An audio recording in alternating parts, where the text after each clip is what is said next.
नमस्ते, मैं हूं संजय दीक्षित और आप देख रहे हैं दी जयपुर डायलॉग्स। इस चैनल को सब्सक्राइब करके बेल आइकॉन दबाएं, वीडियो को लाइक करें, शेयर करें और याद रखें दी जयपुर डायलॉग्स एनुअल समिट 2023 4 और 5 नवंबर।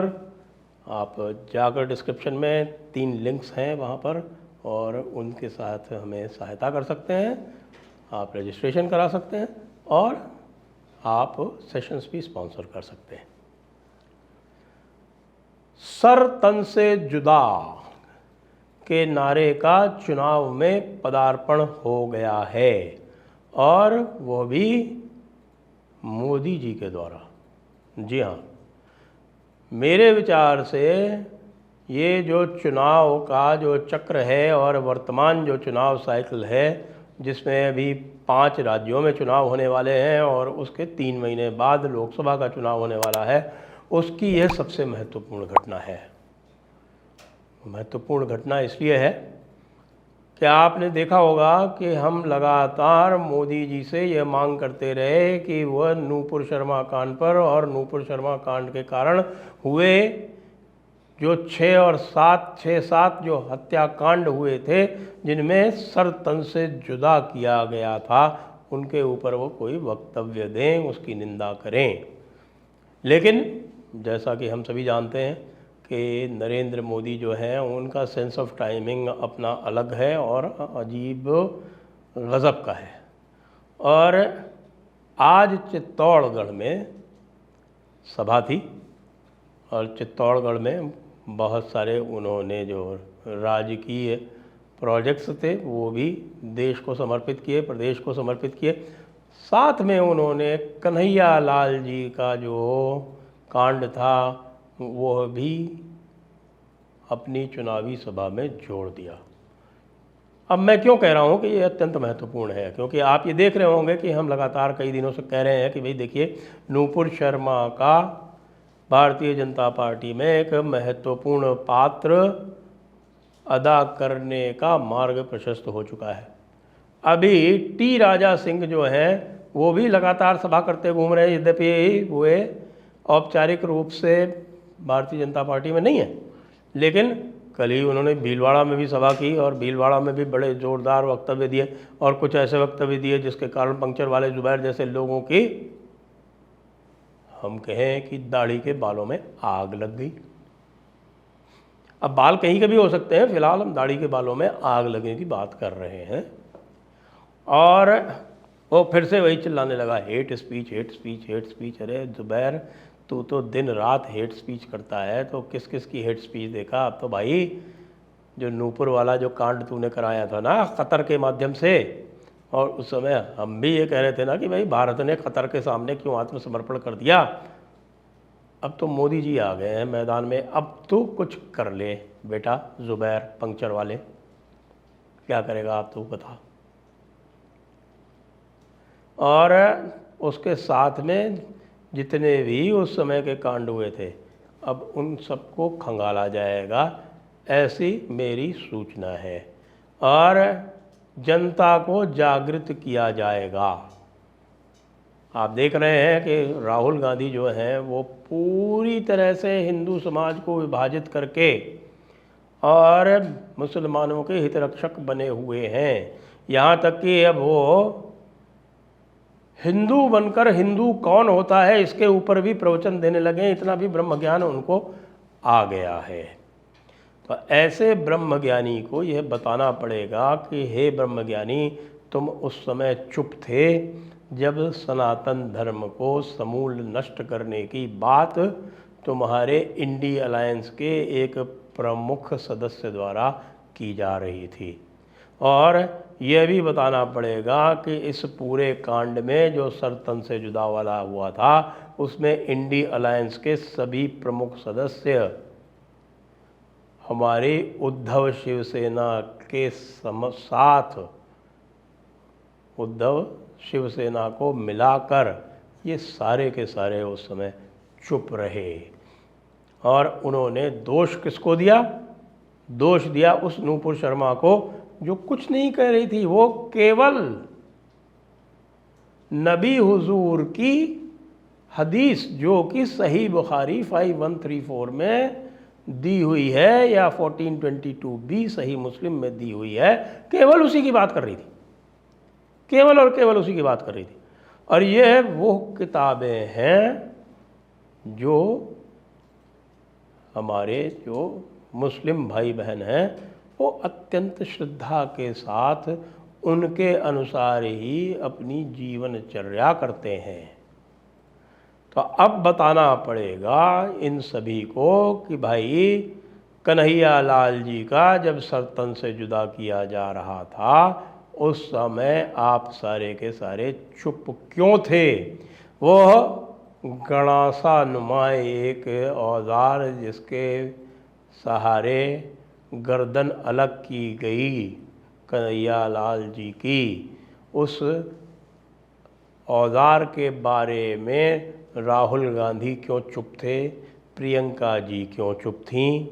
हमारे उद्धव जी क्यों चुप थे? दयानिधि क्यों चुप थे? ममता जी क्यों चुप थीं? नीतीश कुमार क्यों चुप थे? किसी के मुंह से एक निंदा का शब्द भी क्यों नहीं निकला, अलावा ये कहने के कि हम हिंसा के साथ नहीं हैं। अरे भाई, हिंसा के साथ तो आपके महात्मा गांधी भी नहीं थे, लेकिन सबसे अधिक हिंसा तो इस देश में उनके कारण ही हुई। और आप जो हैं इस समय, आपके कर्नाटक में क्या हो रहा है? कर्नाटक में इस समय औरंगज़ेब और टीपू के वहाँ पर बड़े बड़े पुतले लगा के और भारत, पूरे भारत को मुस्लिम एम्पायर के रूप में चित्रित करके और वहाँ पर ईद मिलादुल नबी पर जुलूस निकाले गए हैं। भाई, मोदी तो बाहर का है, सही बात है, कर्नाटक में मोदी तो बाहर का है, लेकिन औरंगज़ेब जो है वो वहीं मैसूर में ही पैदा हुआ था। या फिर टीपू, जिसके पुरखे जो थे वो आए थे सेंट्रल एशिया से, वो भी जो था वो कर्नाटक का अपना था।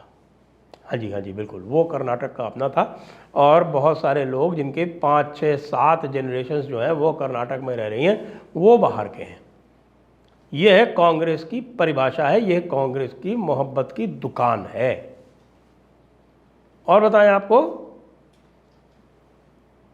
वहाँ पर आंदोलन चलाया जा रहा है किसके? हिंदी के विरोध में, लेकिन उर्दू पढ़ाई जा रही है, क्योंकि हिंदी तो विदेशी भाषा है और उर्दू तो वहीं खलीफा आए थे, उन्होंने ही उर्दू का स्क्रिप्ट लिखा था। वहीं मैसूर में बैठ के, बेंगलोर में बैठ के बताया जाता है हासन ज़िले के एक गांव में वहीं पर उर्दू पैदा हुई थी। इसलिए उर्दू का पढ़ाया जाना आवश्यक है कन्नड़ के साथ में, हिंदी नहीं। हिंदी तो विदेशी भाषा है, यही तमिलनाडु वालों का है। अंग्रेज़ी हा हमारी बहन है और हिंदी हमारा दुश्मन है। और ये सारा का सारा जो है वो नैरेटिव कौन बना रहे हैं? हमारे राहुल गांधी जी। राहुल गांधी जी सर तन की जुदा की बात नहीं करेंगे। राहुल गांधी ये बात नहीं करेंगे कि किस प्रकार से हमारे जो भाईजान लोग हैं, उनके जो नैरेटिव हैं, उनके जो आलिम उलमा हैं, उनकी जो मस्जिदें हैं, उनकी जो मस्जिदों के खुतबे हैं, उसमें किस प्रकार से सीधे सीधे काफिर के नाम से घृणा प्रदर्शित की जाती है, उसका उपदेश दिया जाता है। और कहीं भी यह सुनना बहुत अजीब नहीं है। जैसे कि अभी जो है पकड़े गए हैं मिस्टर शाहनवाज, जो पकड़े गए हैं, जो इंजीनियर हैं और आईसिस का मॉड्यूल चलाते हुए दिल्ली में पकड़े गए हैं, और ये कहते हुए कहा कि साहब कि काफिर तो वाजिबुल कत्ल है, हमें इनको सबको ख़त्म करना है। आपने सुना कभी ये जो इस तरह के लोग जो भी पकड़े जाते हैं, इनके बारे में कभी आपने इंडी अलायंस से एक भी शब्द सुना? नहीं सुनेंगे। लेकिन अब बचो, अब तो तुमको सबको जवाब देना पड़ेगा कि ये जो सर तन से जुदा का जो नारा है, तुम इसके साथ हो या नहीं हो। ये तो अब बताना ही पड़ेगा, सबको अपनी कैफियत देनी ही पड़ेगी, सबको अपनी सफाई देनी ही पड़ेगी, क्योंकि मोदी जी ने ये नारा आप सबके जो भी आपकी जो स्मृति थी उस स्मृति पटल में इसको पुनर्जीवित कर दिया है। इसको अब आप छोड़ नहीं सकते, इसके बाद भूल नहीं सकते। विशेषकर राजस्थान में किस प्रकार से तुष्टीकरण हो रहा है, यानी कि आप देखिए कि एक समुदाय विशेष जयपुर में अचानक सड़कों पर आ जाता है और अचानक किसी व्यक्ति की किसी रोड रेज के केस में उसकी मृत्यु होती है, हत्या होती है, और उसको आप 50 लाख रुपए का मुआवजा दे देते हैं। कन्हैया लाल को मुआवजा देने में आपको हफ्तों लग गए थे। और तो और जो कन्हैया लाल के साथ में जो वहाँ का प्रत्यक्षदर्शी था उसको बचाने का भी आपने उपाय नहीं किए कि उसकी स्थिति ये हो गई कि वो स्ट्रेस से उसको ब्रेन हैमरेज हो गया और आज वो पड़ा हुआ है अस्पताल में, उसका कोई देखने वाला नहीं है। सरकार की ओर से विटनेस प्रोटेक्शन के लिए कुछ भी नहीं किया गया। संभवतः ये उपाय किया गया कि विटनेस प्रोटेक्शन ना हो तो इनका जो व्यक्ति है जिसने इतनी नशे से हत्या की थी वो बच के निकल जाए।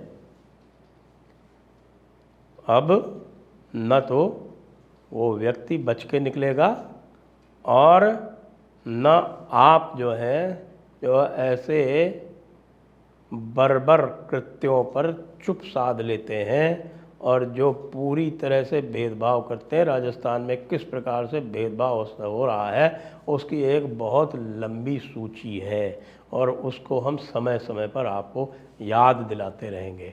आज के दिन तो आप मोदी जी ने जो चित्तौड़ में सर तन से जुदा का नारा आपको और सर से तन से जुदा के नारे के बाद का कृत्य कन्हैया लाल जी का याद दिलाया है, उसको ही याद रखिएगा। जय हिंद, जय भारत, वंदे मातरम।